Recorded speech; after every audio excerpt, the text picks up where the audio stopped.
What's going on, everybody? What it do? What's good? It's your boy El Capitan Robbie J of the Rumboyz Fantasy Sports Network. Y'all know what's good. You want to get any of these fine pieces of merch?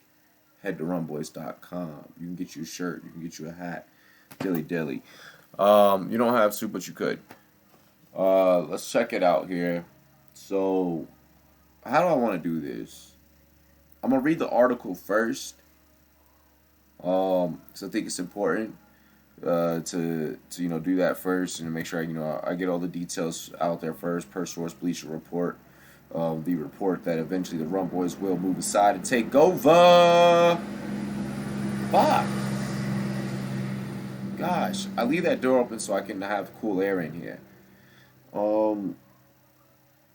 But per source Bleacher Report, the report that eventually Rumboyz gonna try move aside, if not, collaborate with, work with, somehow, some way or the other. We try to make our way into the big leagues. We try to make our way up in the big leagues. Today's report is on, of course, my Lakers. So we are going to be talking Lakers today here on the Rumboyz Fantasy Sports Network for this particular segment, for this particular episode. Before our call-in show later, that you guys are going to want to definitely be involved in. Definitely going to be there. Today we discuss the brow. And this comes from BR's Tim Daniels. Golden State Warriors head coach Steve Kerr said the successful effort by the Los Angeles Lakers' Anthony Davis to force a trade from the New Orleans Pelicans represents a real problem for the NBA. Yeah, I'm going to hit my Dr. Evil on that one. Real problem for the NBA. Kerr explained during an appearance on the Warriors Insider podcast via Monty Poole of NBC Sports Bay Area. Congratulations to you guys. Cool.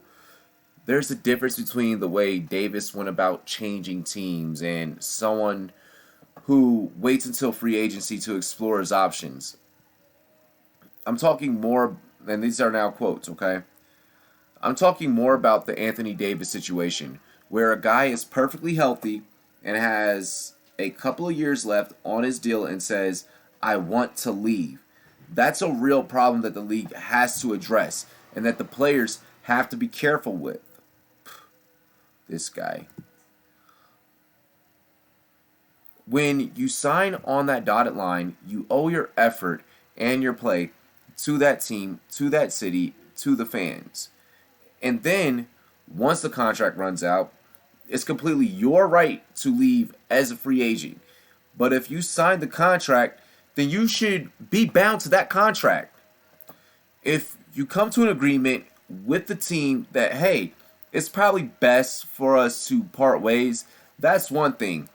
But the Davis stuff was really kind of groundbreaking and hopefully not a trend because it's bad for the league.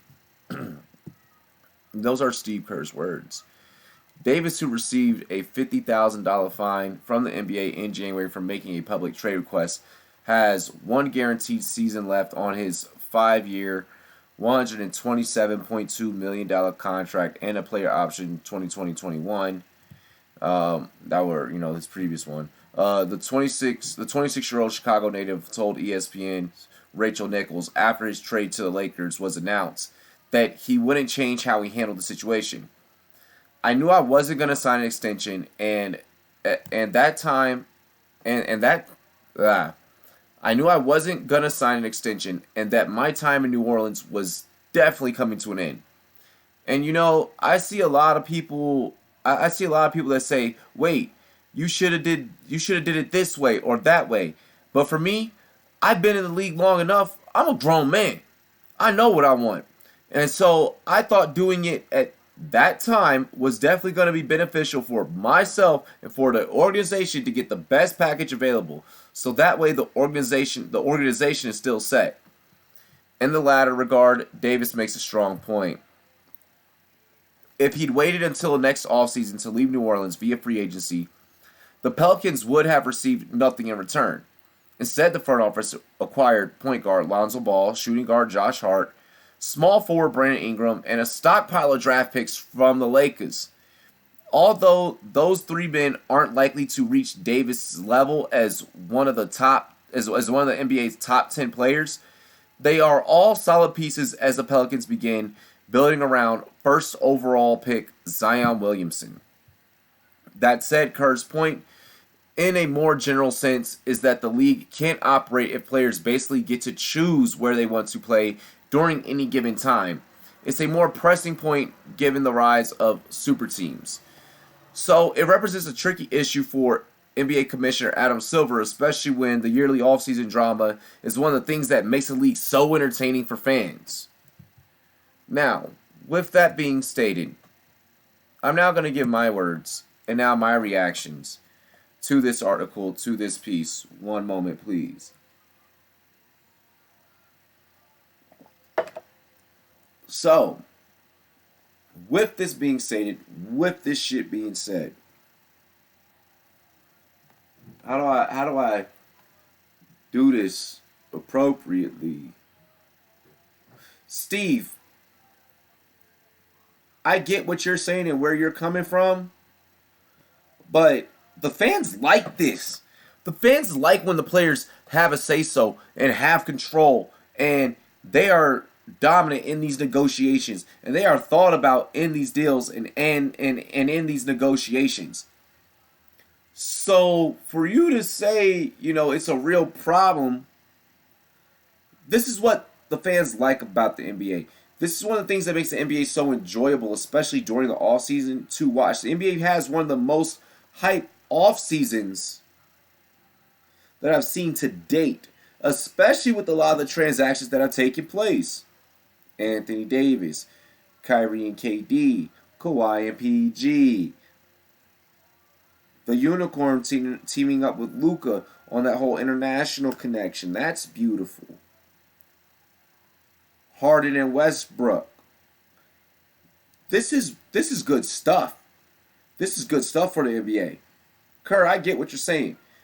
And to a certain degree, I agree. That player should hold fast with that team and so on and so forth. But as a legitimate fan of the NBA, this is one of the things that I like about the National Basketball Association. This is one of the things that I wish the players in the NFL could flex and show a little bit more power. This is where I want to go play. This is what I want to go do. That does not happen in other sports. We saw how long it took for us to get Manny Machado news, for us to get Bryce Harper news. Even in baseball, they don't necessarily get to be like, I want to go to this team. I mean, they do. They could, I'm sure. But there it's all about the money and going to get the big payday. So players don't care where the hell they go to play as long as they get that check. Yeah, I got me a check. I got a check. That's all they want. In the NBA, it seems that that not the problem, but what the beautiful thing is that the players get the ability to be able to not only go and get that bag, but simultaneously be able to say, this is where I want to go and get that bag. Not only do I want to go and get paid, not only do I want to win championships, but I also want to go and play for Team X, Team Y, Team Z. Maybe the NFL could take a page out the NBA's playbook. Maybe the MLB could stop making this thing so money structured to where you'll back up the Brinks truck for anybody. They don't do it for just anybody, because I get it. Guys got to compete through farm league. But you get what I'm saying. I like what the NBA is doing. I like that there's money to be thrown around.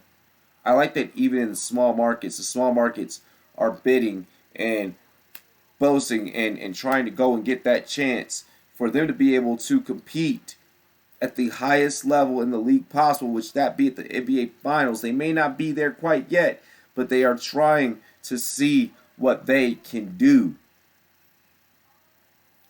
And that is beautiful. With the NBA, how are you not able to market something like that? That should be bread and butter right there for you. Once again, National Basketball Association, I don't think that it's a problem. To the commissioner, if you feel that it's a problem as a fan, and if someone would like to gladly tweet this out to the NBA, gladly tweet it out to Adam Silver, I would love for him to hear my opinion. It's a blessing what is happening in the NBA. It is amazing that the players have the control that they do. It is what is needed in the NBA today. I'm all for it. I'm all with it. I love it. Anthony Davis, welcome to the Los Angeles Lakers, my buddy, my friend, my pal. Thank you for putting on the purple and gold and handling what you got to handle for the championship, for the finals trophy, doing what you got to do, because we're going to go after it. That's what LeBron likes to do. Don't get me wrong, I'm not a LeBron truther by any means, but he is a Laker now, so I got to simmer how I used to be down, because he's with my team. Ladies and gentlemen, that is my take. That is what I have. We're about almost, give or take, an hour or so away from the call-in show. Hour and some change. We'll call it right now at an hour 30, hour 20, somewhere in there, in that neighborhood. Make sure you guys like, make sure you comment, make sure you subscribe. Tell your friends, tell your family. If you're a Lakers fan, let me know how you feel. It's definitely important that I get how you guys feel. As always, thank you for joining the Rumboyz Fantasy Sports Network.